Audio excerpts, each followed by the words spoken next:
was that machines were basically there for the function, and the human beings were supposed to learn them.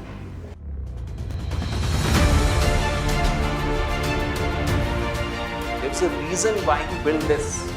The reason why iPods were built, if you know what an iPod is. The reason why iPhone came into being the way it is today. Because of this philosophy. So before moving on to next talk, let me ask you, how many of you have used Zomato? Awesome. And how many of you have used Blinkit? Whoa.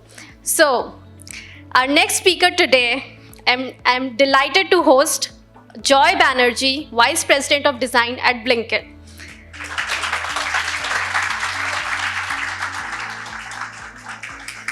Previously, he served as VP of Product Design at Zomato, and he's also been Senior Director and Head of Design and User Research at ClearTrip. So I'll hand over to him.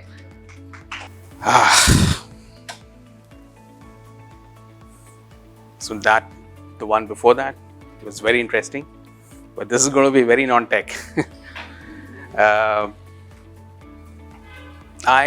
As a designer, I love to show things and tell you stories, and exactly that's what I'm going to do.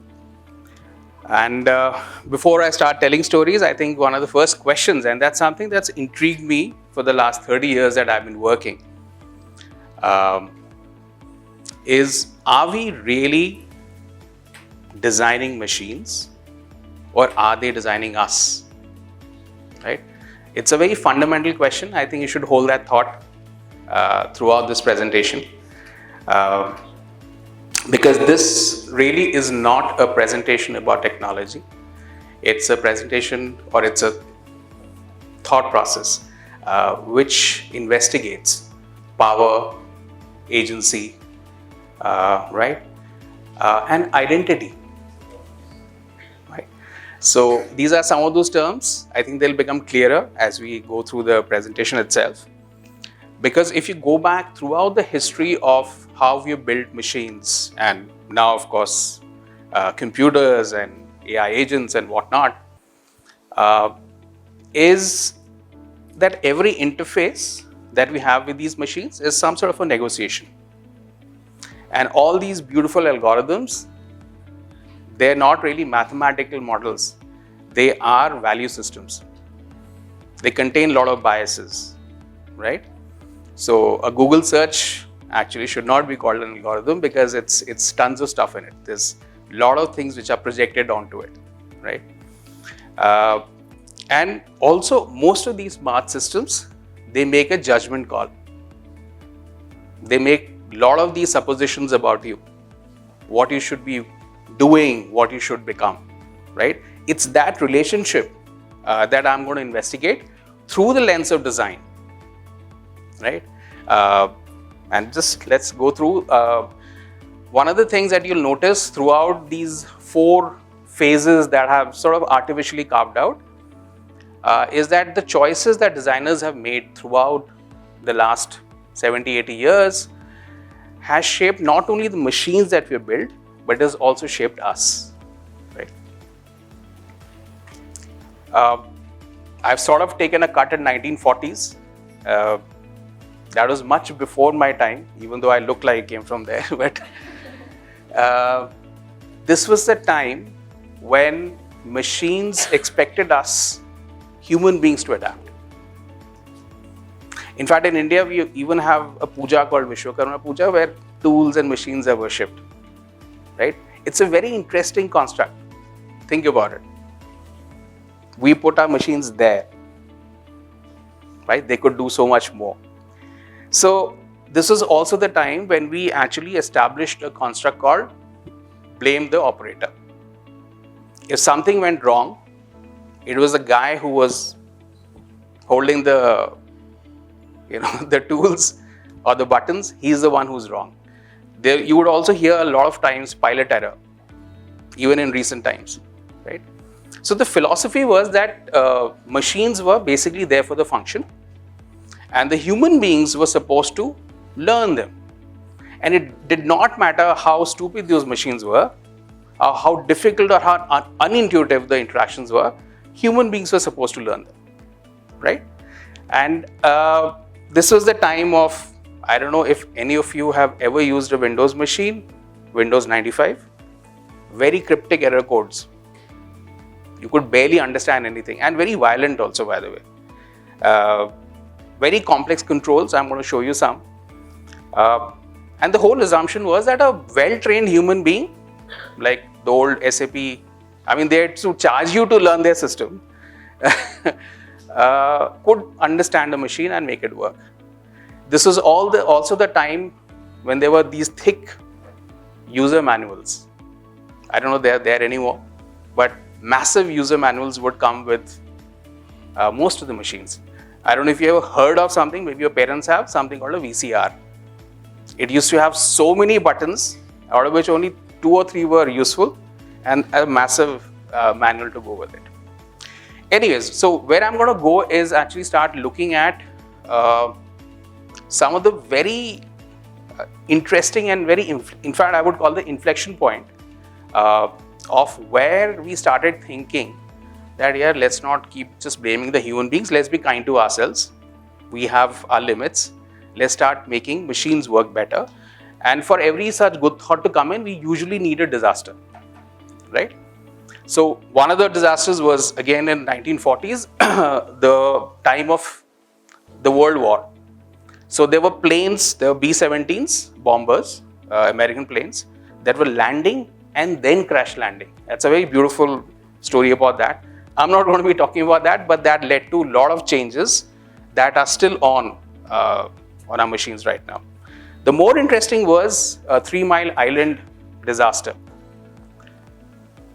It was the first or the biggest public nuclear facility, a partial meltdown that was really, really scary. But this led to a lot of good things to happen.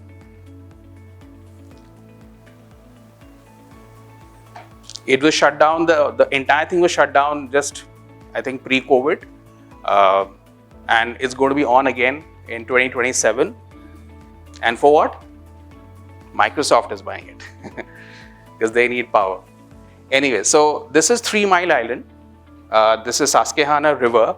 Most of these nuclear reactors are next to a river because you need water for everything. Nuclear reactors are typically they need steam turbines. So that's TMI-2 and that's TMI-1. The little thingies are the reactors. These are just the cooling towers, right? Now I'm going to bring you to why this was a disaster attributable to human design problem rather than just an engineering problem. So control panels for these systems used to be like this. Very beautifully engineered, right? But you can see how many dials and gauges. I think there were close to 1400 dials, gauges. There's 600 lights on a system like this. Greens, reds, blues. When it was investigated later, there were, I think, 14 different meanings of red. Some were good, some were bad. There was a switch which was about reactor leak. It was next to an elevator problem, switch. So, I mean, there was no discernible pattern to the way these systems were very neatly arranged, right? So, what happens when a disaster strikes? And in fact, I've seen one of these panels in VHAL when I was doing my practice school back in the days. And my thought was, how do you find out where what goes, right? And when the disaster struck, the disaster was a very small problem in the piping system, non-reactor piece. One valve was left open. That's it. But this is what happens when the disaster strikes. It has a cascading effect. Very soon, all the lights were blaring. All the dials were going up and down. This little computer here, after 600 Fahrenheit, it was printing question marks. And the temperature went up to 4300 Fahrenheit. 700 Fahrenheit more, the entire nuclear reactor core would have bored through 8-inch steel container and fallen into the river. The entire river would have become a geyser and vanished. right?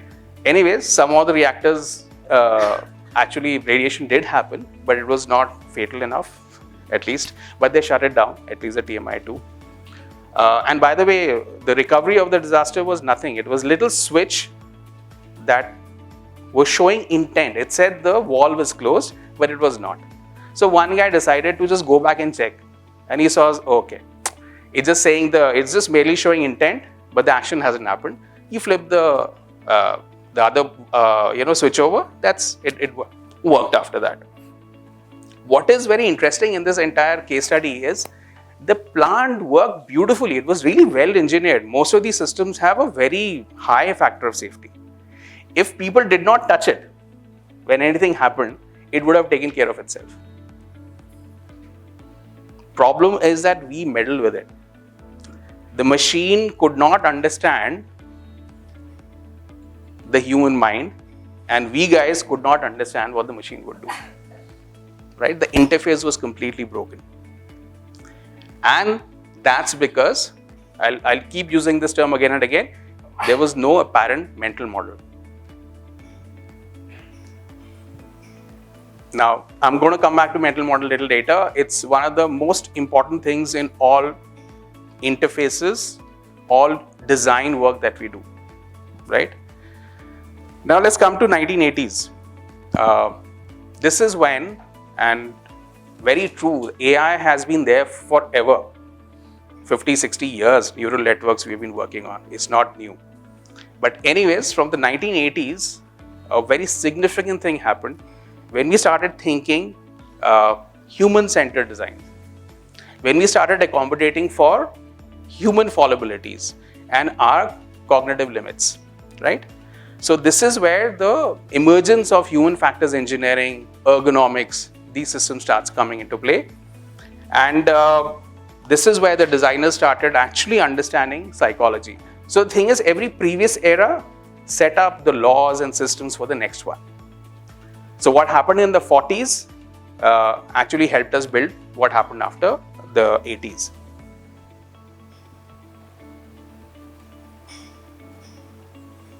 Paul Fitts was the one investigating why the planes that had landed were retracting their landing gears. And from there, a lot of things happened. But one of the most important things that Paul Fitts did was he created Fitts' law.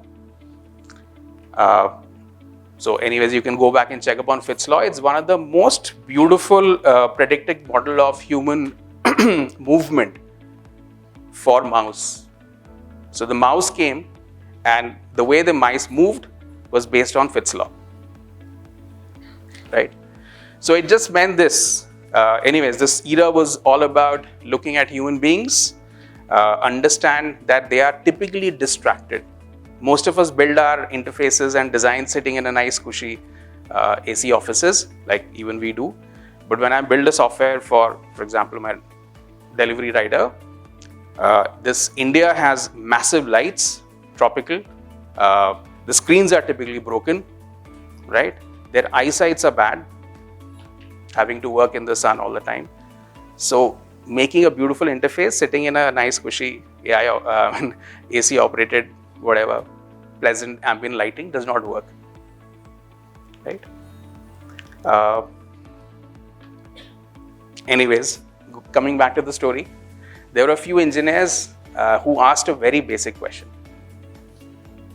So if the computers were smart, and the computer was this new shiny thing like AI is today, they said, if the computers were so smart, why do we have to learn them?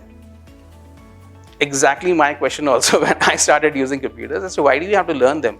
Write these cryptic codes. Why can't they understand us?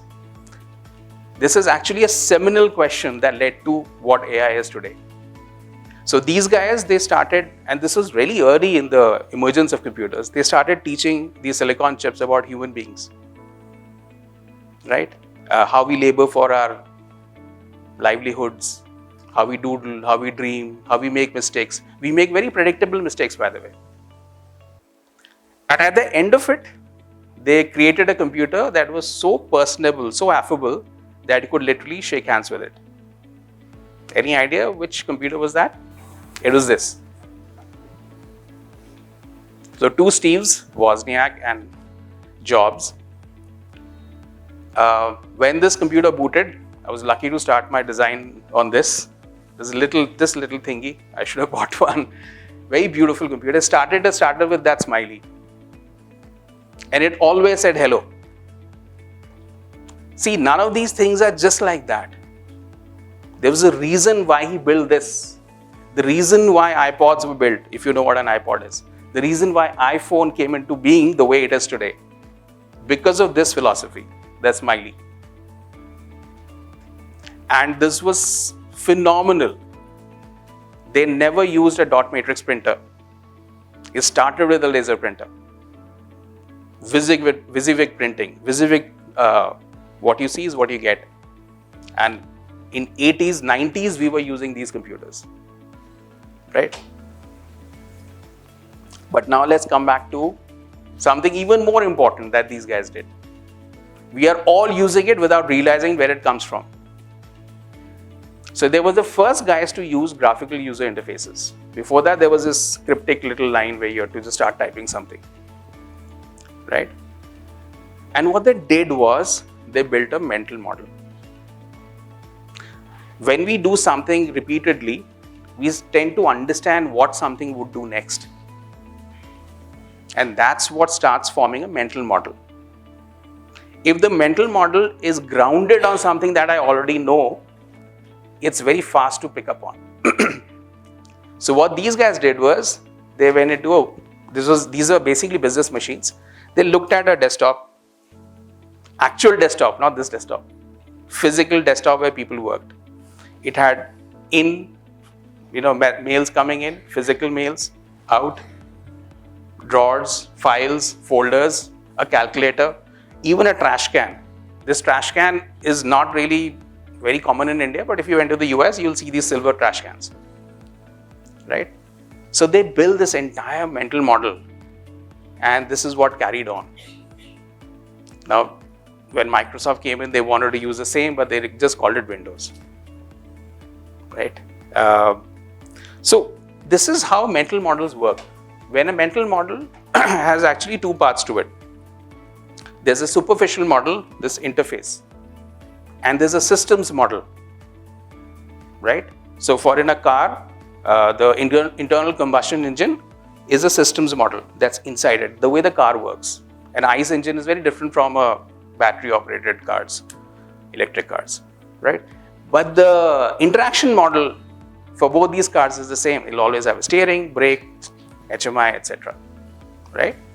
So, and very interestingly, the way we have used our own body for building these metaphors, right? For example, head of the army, head of the table, head of the page, page header, head of the bed, head of the ship.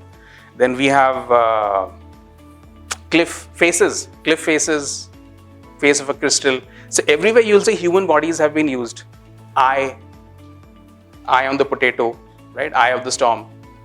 So this is how we talk. Language is just not about just describing our needs. It also actually points to something. And that's what these interaction models are. By the way, AI is notorious for having a superficial model. But what lies under it is a black box. We use a lot of AI. When something goes wrong, we don't know how to fix it, typically, because we don't know what's creating what problem. Anyways, this is how the systems were in 70s, 80s, and it all changed to something like this. It's a little blurry, but you'll start seeing when I give you a closer look, the entire nuclear system, the piping system, the reactor system is mapped as is, as the physical system is. So right now it says no alarms, so nothing's wrong, but something if goes wrong, it'll probably point to that area and say fix this, right? One guy can operate an entire control system now. So this is what a mental model does, when you actually have something which is physically present and you bring it in front of you like that instead of dials and switches. Now moving on, this was the most interesting part, which I think most of you have been part of. when actually machines start to learn from human beings, learning systems. So the emphasis was about adaptive learning, and also to understand that human beings are actually individuals. You cannot push the same interaction model to everybody, right? That's where recommendation systems, personalization systems, they started coming into. So the machines had to talk to us and try to figure out, what we wanted. And then they started keeping those behaviors, those personal requests in some databases, right? And they started cohorting us.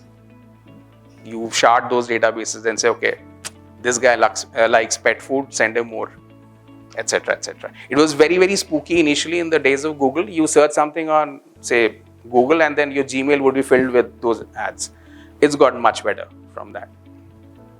But this was a big transition. Now, go back to that transition from just designing for human beings, designing for the individual, right? It's a big shift. And I want to show you something. It's a classic.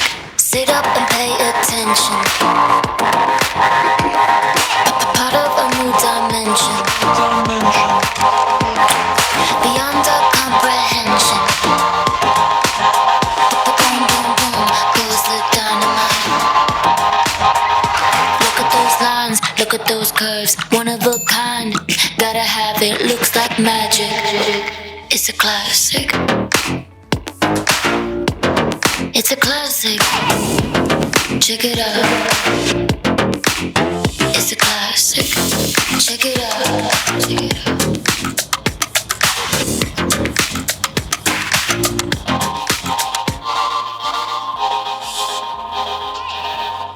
So, I mean, if I didn't tell you what it was, you would probably think, you won't even know what it is, what device it is. It started off being just a thermostat, an HVAC controller. But today it does so many things. It just integrates at the back of your house somewhere. It's a camera. It's a node for connecting all your devices.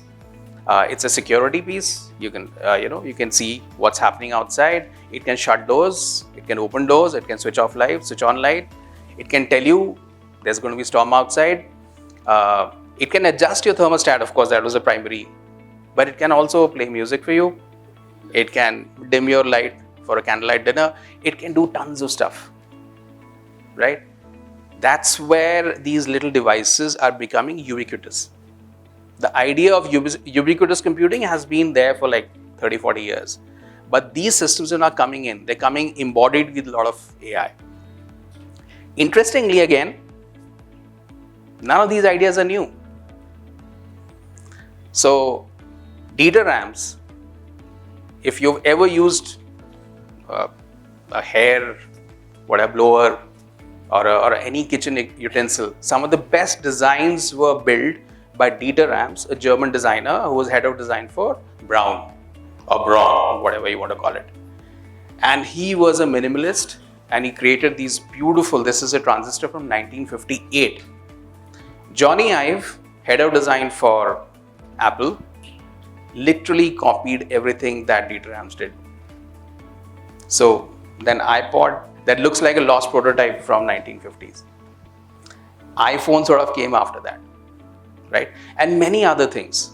If you go back and look at Dieter Rams's work, you'll see that's what. Same color also, right? This is what the Google Nest looks like. It looks like an Apple device. Why? Because the guy who designed iPod was the guy who designed this, Tony Fadell. So the ideas are the same, they just keep changing a bit of a form, they're adding more meaning to it. It's important when you start looking at where AI is going to be, right? Now I'm going to show something more after this, another video. Watch the interactions, right? Please watch the interactions. I think that's where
So the future is here. What is very interesting again is to see how robots, or these are called cobots, collaborative robots, they coexist with human beings. And by the way, it's all in India also. There are dark factories, like, dark stores, where very few people are required to actually run these. What is very interesting about cobots is that they're aware of you. Unlike the robots, which can actually kill you. Like, if you went to a die stamping for a car body or a sledgehammer, it doesn't care. It'll just go bang, bang, bang. But these systems, they know you. One of the most interesting things you can see the way it's programmed. If you want the system to move your hand a little further, you just pull it and say here. That's what's so interesting about these. And they're always aware of you. And they can be very small and they can be very large. So we can move around them. They'll stop. If you come close, they can shake hands. Right? So that's what's changing in our relationship. They coexist in the same spaces that we are.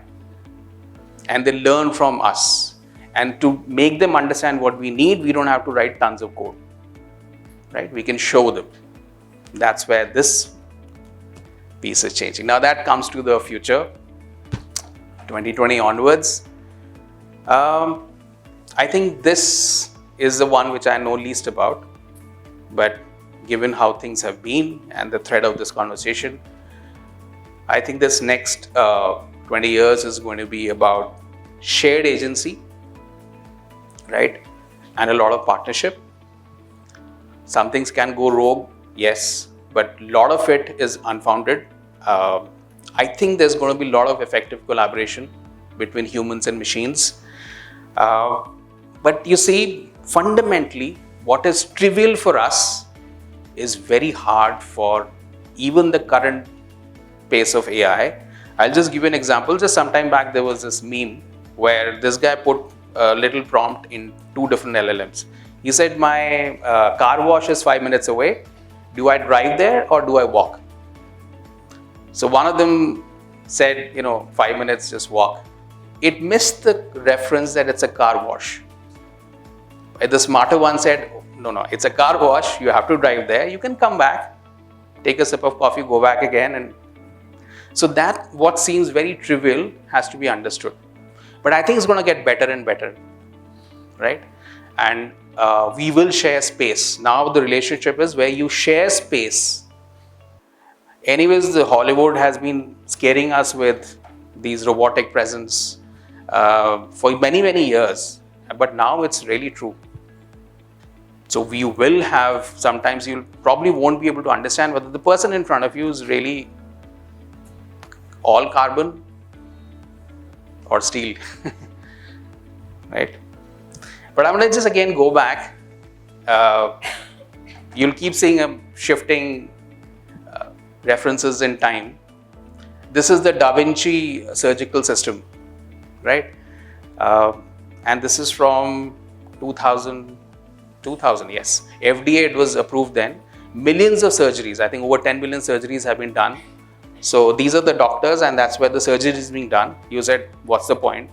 You can just go ahead and do it. But the fact is, the first transatlantic surgery was done in 2001. So doctors sitting in New York operated on a patient who was in France. So that's the level of integration into systems.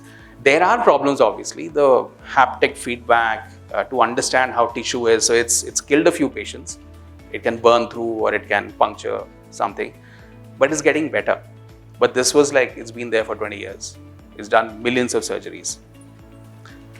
What's changing in the law? This is a Mercedes, it's just level 3, by the way. It's not even level 4. Autonomous vehicle. This car or this manufacturer took the responsibility if something were to happen. Not the driver, but the machine. That's a big change, right? This has many limitations. It's a beautiful machine, but it can only operate in day and it has a speed limit. But this was the first time when the legality of driving an autonomous vehicle changed. And today, if you went to San Francisco and several other US cities, you'll have Waymo. All these search engines are running cars nowadays. So Waymo by Alphabet, which is Google's parent, this is SEA level 4. It can go up to, I think, 80 miles an hour. It can run day, night, whatever. It is doing millions of rides, by the way. I think the only problem it has had is picking up a lot of parking tickets. But otherwise, it's been pretty good, right? And whatever US can do, China can do better, right? So this is Apollo Go by Baidu, again, another search engine. And it operates close in 10 odd Chinese cities. It's going to Abu Dhabi, I don't know whether it will now, but Dubai and all those places. It's doing around 250,000 rides a week. So millions of rides is going to get to that scale. Both these systems, they show that AI can operate in physical systems at scale and very safely. Right. So all those things that you heard, these are actually the practical physical manifestation of that AI. Now just coming back, I think if these were the 4 acts of human-machine relationship in the modern times, initially it was about can human operate it, train the user. Then came can humans understand it, so design for users. After that, from 2000, it's starting to learn human beings themselves. But beyond this, I think we have to start designing for their presence. This huge beast that we have created is going to live with us, and we have to change ourselves and also change them. Now, there's a lot of talk about what AI is, what technology is, what these machines are. In my mind, I see them as there's 2 models. One as a mirror, one as a window. When you see all these machines as a mirror, for example, what are mirrors? They reflect our needs, our capabilities or lack of it. For example, recommendation engines, personalization systems, right? Predictive text, even airplane cockpits, autonomous vehicles. I mean, I could drive, but the guy is driving for me. It's all what already exists. All the mental models exist, and it's just doing that better, right? But even more interesting is the window. And we've always had tools for those windows. A microscope, it can see what we cannot see with our naked eye. A telescope, it can show us.